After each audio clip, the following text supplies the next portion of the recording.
So hey guys, welcome back to this tutorial series जहाँ पे हम लोग पढ़ रहे थे सी प्रोग्रामिंग के ट्यूटोरियल्स। और मैं भानु मिश्रा आप सभी का वेलकम करता हूँ एड्यूमास में।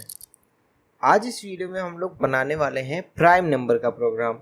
प्राइम नंबर का program one of the most important program है जो आप लोग से अक्सर पूछ लिया जाएगा। तो आप लोग कभी भी अपने प्रैक्टिकल या वाइवा या कहीं पे भी जा रहे हैं, मतलब कॉलेज में अगर आप सी प्रोग्रामिंग पढ़ रहे हैं, तो आप लोग को प्राइम नंबर का प्रोग्राम उन प्रोग्राम्स में से है जो आप लोग को फंसा सकता है। तो डरिए मत, आज मैं आप लोग को यही प्रोग्राम को बनाना सिखाऊंगा। तो प्राइम नंबर का प्रोग्राम बनाने से पहले हम लोग को ये समझना पड़ेगा प्राइम नंबर क्या होता है। तो प्राइम नंबर क्या होता है, बेसिकली प्राइम नंबर होता है प्राइम नंबर क्या होता है? प्राइम नंबर वो नंबर्स होते हैं जिनका वन और इट्स सेल्फ फैक्टर हो। मतलब प्राइम नंबर क्या होता है? जिसका फैक्टर क्या हो, वन और इटसेल्फ। ठीक है, इटसेल्फ जिसका फैक्टर वन और इटसेल्फ हो, मतलब वो नंबर खुद ही हो या वन हो उसका फैक्टर। ठीक है, मगर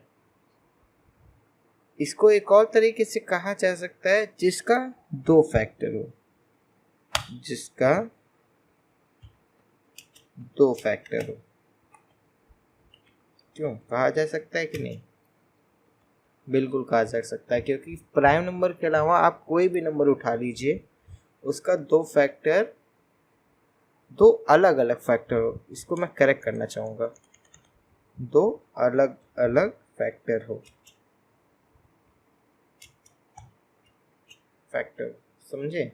प्राइम नंबर उसे कहते हैं जिसका फैक्टर वन और इटसेल्फ हो, या जिसका दो अलग अलग फैक्टर हो। क्यों? क्योंकि हाँ, समझ रहे हैं, दो अलग अलग फैक्टर हो। ठीक है, अब इसी सेम हम लोग को प्रोग्राम बनाना है। अब इसका प्रोग्राम बनाने के लिए हम लोग को क्या दिमाग लगाना पड़ेगा? इसका पहले एथिक्स जान लेते हैं, हम लोग काम कैसे करेंगे।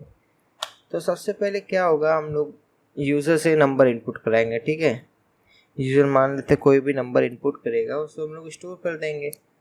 अब आता है मेन, यहाँ पे स्टार्ट होता है।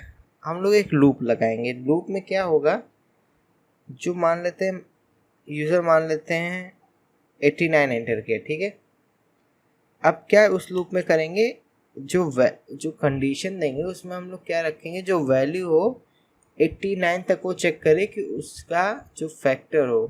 अब वो फैक्टर कैसे चेक करेगा, इसे भी समझ लेते हैं। वहाँ पे हम लोग इफ़ लगाएंगे और उसमें चेक करेंगे। मतलब उसमें लगाएंगे क्या कि मान लेते हैं वेरिएबल जो हम लोगों ने लिया होगा, मान लेते हैं एक्स ले लेते हैं। ठीक है, एक्स लिया होगा वेरिएबल। ठीक है, तो उसको मॉडुलस करेंगे, मतलब डिवाइड करेंगे। किससे? मान लेते हैं जो हम लोग लूप में लेते हैं उसे आई। ठीक है, उसको उसका वैल्यू जो आना चाहिए वो ज़ीरो होना चाहिए। मतलब अगर डिवाइड करने पे आई की वैल्यू, मतलब आई की वैल्यू क्या होगी, ज़ीरो से लेके वन से लेके, नहीं वन से नहीं, टू से स्टार्ट होनी चाहिए। क्योंकि वन को अगर लेगा तो वन अगर डाल दिया तो वो तुरंत एक्सक्लूड हो जाएगा, वन क्योंकि प्राइम नंबर में नहीं आता। तो टू से स्टार्ट होनी चाहिए और कहाँ तक जानी चाहिए, 89 तक। 89 तक वो चेक करेगा कि कितने उसके फैक्टर आ रहे हैं। अगर मान लेते हैं फैक्टर कब पता चलेगा, जब मतलब जो 89 होगा वो मतलब एक्स में स्टोर होगा ना, एक्स की जो डिवाइड करने पे किससे, आई से। आई की वैल्यू हमेशा कॉन्टिन्यूसली बढ़ती रहेगी टू से लेके 89 तक। और उसको डिवाइड करने पे अगर वो ज़ीरो आ रहा है तो वो फैक्टर में काउंट होगा। तो उसको नीचे मान लेते हैं काउंट के लिए, काउंट के वेरिएबल, एक ऊपर काउंट का भी वेरिएबल दो, तो सी मान लेते हैं, उसकी वैल्यू इंक्रीमेंट करा दो। ठीक है, समझ में आया? सी प्लस प्लस मतलब उसकी वैल्यू इंक्रीमेंट करा दो जैसे ही यहाँ पे ज़ीरो आए। उम्मीद है आपको नहीं ही समझ में आया होगा, मैं जान रहा हूँ। इसको मैं सीधा एक प्रोग्राम बना के दिखाता हूँ आप लोग को, तब वहाँ समझ में आएगा। तो चलते हैं हम लोग सीधा अपने कंपाइलर पे। आ चुके हैं फ्रेंड्स हम लोग अपने कंपाइलर में। अब हम लोग प्रोग्राम बनाते हैं। तो सबसे पहले अपनी हेडर फाइल्स लिख लेते हैं, हैश इंक्लूड stdio.h। ठीक है, अब यहाँ पे मैंने और अपनी दूसरी हेडर फाइल लिख लेते हैं hash include conio dot H. ठीक है, तो यहाँ पे हमने हेडर फाइल लिख लिया। अब मेन लिख लेते हैं void main curly brace start and closed। ठीक है, अब यहाँ पे कर्ली ब्रेस नहीं, सर्कुलर ब्रेस। अब यहाँ पे आती है मेन प्रोग्राम स्टार। तो सबसे पहले हम लोग क्या लेंगे, डेटा टाइप। तो डेटा टाइप में इंटीजर टाइप ऑब्वियसली रहेगा। तो इंटीजर टाइप में एक रहेगा जिसमें वेरिएबल स्टोर, मान लो x। ठीक है, एक लूप का तो उसे मान लेते हैं i।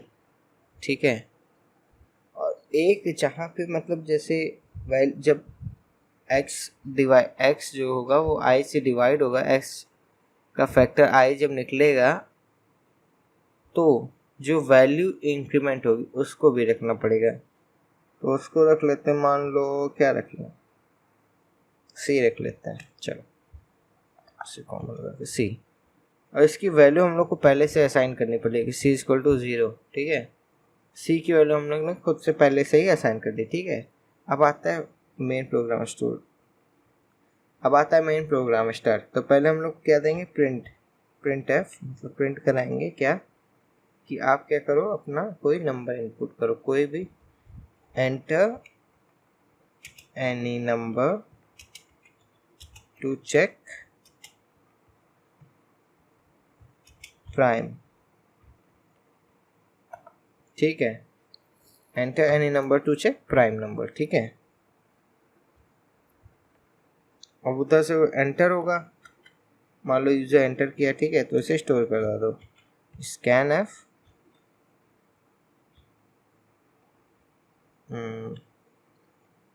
%d कॉमा @ x में स्टोर करा दिया। ठीक है, मैंने जो यूजर ने एंटर किया वैल्यू उसे हम लोग ने किधर स्टोर करा दिया, x में। अब यहाँ से आता है लूप स्टार्ट। अभी तो हम लोगों ने फर्स्ट स्टेज पार कर ली, अभी आता है यहाँ से लूप स्टार्ट। तो फॉर, ठीक है, फॉर हो गया। अब यहाँ पे i की वैल्यू रख देते हैं हम लोग, जो i कहाँ गया, i की वैल्यू हम लोग रख देते हैं इज इक्वल टू 2। i की वैल्यू 2 से स्टार्ट हो। ठीक है, अब कंडीशन क्या देते हैं, i is less than equal to, वे भाई sorry, i is less than equal to कितना, x, मतलब x तक का जाना चाहिए। जो भी x की वैल्यू होगी वो यहाँ पे ऑटोमेटिकली आ जाएगा, और वैल्यू अपडेट होना मतलब i ++। ठीक है, ये तो खत्म हो गया।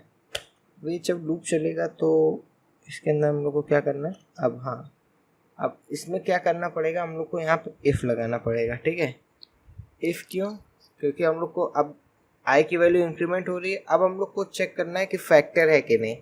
तो फैक्टर के लिए क्या करेंगे, if x % modulus i is logical equals to 0। अब मैंने यहाँ पे लॉजिकल इक्वल्स टू 0 मतलब x को i से डिवाइड करने पे जो रिमाइंडर आए वो 0 आए, तभी तो फैक्टर कहलाएगा। फैक्टर क्या होता है, फैक्टर वो नंबर होते हैं जिससे किसी भी नंबर को डिवाइड करने पे जो रिमाइंडर आए वो 0 आए। ठीक है, समझ में आया। अब यहाँ पे अगर जब भी 0 आएगा तो वो c की वैल्यू जो होगी, c की, उसे प्लस करता रहे, c की वैल्यू बढ़ाता रहे। ठीक है, c की वैल्यू जितना भी मतलब वो आए, c की वैल्यू बढ़ाता जाए। जितनी बार भी मतलब फैक्टर, जितने भी फैक्टर आए उसमें c की वैल्यू बढ़ जाएगी। अभी मैंने c++ क्यों किया जानना है, इसलिए क्योंकि ये पता चल जाएगा ना, मतलब जितनी बार भी ये फैक्टर हुआ, फैक्टराइज हुआ, उतनी बार भी c की वैल्यू बढ़ेगी। अब c की जो वैल्यू रहेगी अगर वो 2 रहेगी, मतलब जो फैक्टर है वो 2 है, तो वो क्या हुआ, प्राइम नंबर, नहीं तो प्राइम नंबर नहीं होगा। अब इसे लूप से बाहर निकाल दो, ठीक है, अभी लूप से बाहर आ गया। अब यहाँ पे चेक करो इफ, क्या चेक करना है, जो काउंट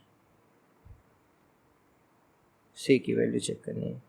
तो C is equal to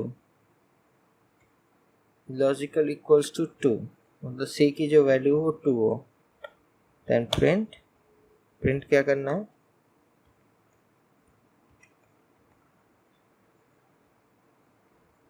prime number,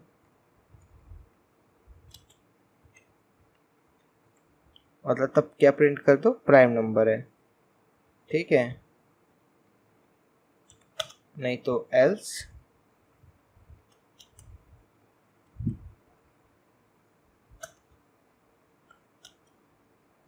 print F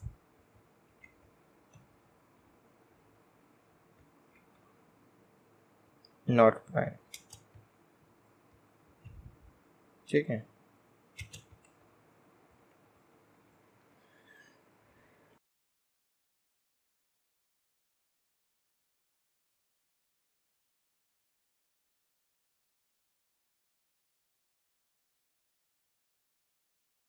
अब प्रोग्राम जो था अपना वो कंप्लीट हो चुका है, ठीक है।